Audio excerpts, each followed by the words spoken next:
Steve, what on earth are we doing here? Well, this is called atlatl. That's an Aztec word for it. There are other names, Woomera being one of them. That's the name that the Aboriginals in Australia use for the same technique. The French would call it propulseur because they discovered the first throwing spears in caves in the Dordogne in France, and they date from the last ice age, so about 25,000 years ago. So is this the main technique our ancestors would have used for hunting game? During the ice age, this was the cutting edge technique. This was the first hunting technology. Preceded the bow and arrow and superseded grappling with the animals with a spear, which is what Neanderthals did. And so Homo sapiens, wise man, was able to chuck these spears from a distance, hit a very large animal like a mammoth, a bison, a reindeer, a horse, a red deer, some of the many animals that we've got represented in Wildwood, and then run away very fast without getting stomped on by an angry creature. So it gave him an advantage over the Neanderthals and over the game that he was hunting.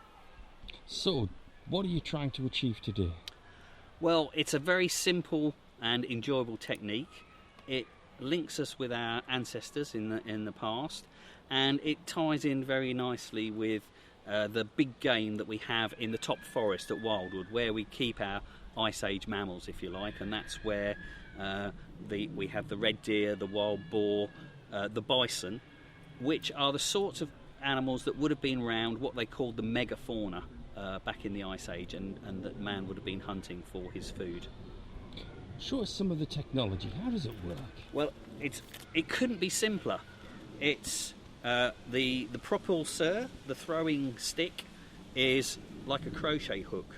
It should be about your arm's length to your elbow with your to your armpit with your wrist bent, and it has a little beak on the end, and that fits nicely into a little dimple on the end of your throwing dart, which is basically a giant arrow.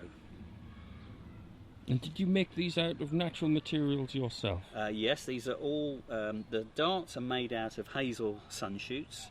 They've been stripped of their bark, they've been sharpened into a point, they've been fire hardened like our ancestors would have been, and then they've been fletched, actually in this case using feathers from some of our larger birds at Wildwood. It's a mixture of glue and whipping, what we call whipping. That's just tying it on with a cotton thread so that it lays flush. And the fletches are very important. They give that little extra bit of stability. And I've been telling people today, it's just like a squirrel's tail or a pine marten's tail.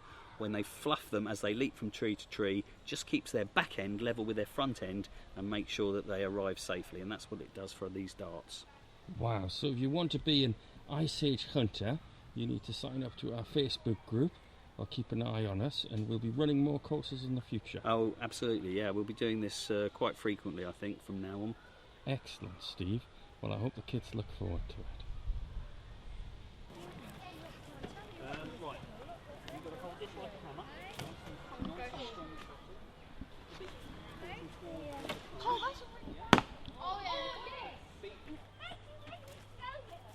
Oh, lovely throw. Good throw, good launch. He's got the target! Oh, killer! This easiest dart. You just get a stick, then put two bits of feather and then tie them up. Yeah, this is the easiest one to make. This is a bamboo cane with two bits of duct tape just stuck against each other and then cut into shape. So that's really easy to make. The throwers, the simplest thrower probably is this one, and that's just a cylinder of wood, and then you cut across in an X like that, and then you start to remove little bits from either side, and you can shade in so you've got a little bit like that.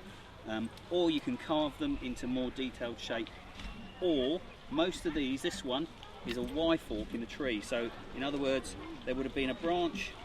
If you imagine my hand is the tree, so there would have been a branch there, one up there, and you cut it off there, and then you turn it upside down, and then you cut that bit off there, and you've got a thrower.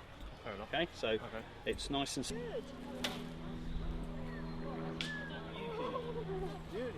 Right. They'll probably know.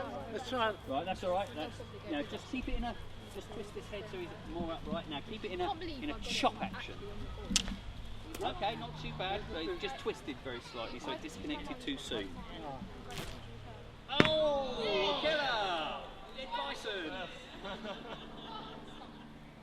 Yeah, that means bison for dinner for everybody now. Yay.